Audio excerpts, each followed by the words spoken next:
समझदार कछुआ। प्यारे बच्चों, एक दफा का जिक्र है, किसी तालाब में एक कछुआ रहता था। एक दिन उसके दिल में ख्याल आया कि आज जरा खुशकी की सैर की जाए। ये सोचकर वो तालाब से बाहर निकलकर जमीन पर आ गया और सैर करने लगा। अभी वो थोड़ी ही दूर गया होगा कि एक गीदड़ उसके पीछे आ गया। कछुए ने गीदड़ को अपनी तरफ आते देखा तो बहुत परेशान हो गया। कछुए ने सोचा कि वो जितना भी तेज चल ले, लेकिन गीदड़ से बचना मुमकिन नहीं। दूसरी तरफ गीदड़ कछुए को पकड़ने के लिए और तेजी से बढ़ने लगा और फिर थोड़े फासले पर जाकर गीदड़ ने कछुए को पकड़ लिया। कछुआ तो मुसीबत के वक्त अपने आप को एक खोल में बंद कर लेता है। ये खोल काफी सख्त होता है। इस तरह करने से कछुआ किसी भी नुकसान से महफूज हो जाता है। गीदड़ ने कछुए को खाना चाहा, मगर कछुए के सख्त खोल की वजह से वो कामयाब न हो सका। कछुए ने सोचा कि अगर गीदड़ ने उसे उल्टा दिया तो आसानी से खा लेगा, क्योंकि खोल तो सिर्फ उसकी पुश्त पर है। कछुए ने हाजिर दिमागी से काम लेते हुए गीदड़ को मुखातिब करके कहा, गीदड़ मियाँ, तुम मुझे नहीं खा सकते क्योंकि मेरी खाल बहुत ही सख्त है। तुम मुझे कुछ देर के लिए पानी में डालकर छोड़ दो।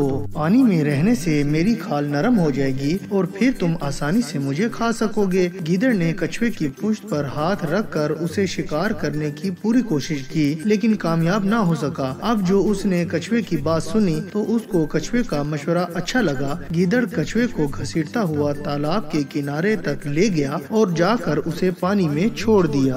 कछुआ फौरन तैरता हुआ गहरे पानी में चला गया। गीदड़ ने बेसब्री से पूछा, तुम्हारी खाल नरम होने में कितना वक्त लगेगा? मैं अब अपनी भूख को मजीद बर्दाश्त नहीं कर सकता। कछुआ गीदड़ की तरफ देखकर हंसते हुए बोला, अब तुम मुझे शिकार करने का ख्याल दिल से निकाल दो, क्योंकि मैं वापस खुशकी पर नहीं आऊंगा, जबकि तुम इस गहरे पानी में आकर मुझे नहीं पकड़ सकोगे। ये कहकर कछुए ने पानी में डुबकी लगाई और गीदड़ की नजरों से ओझल हो गया। तो प्यारे बच्चों, इस कहानी से हमें ये सबक हासिल होता है कि अक्लमंदी और समझदारी से काम लेने से बहुत से काम आसान हो जाते हैं।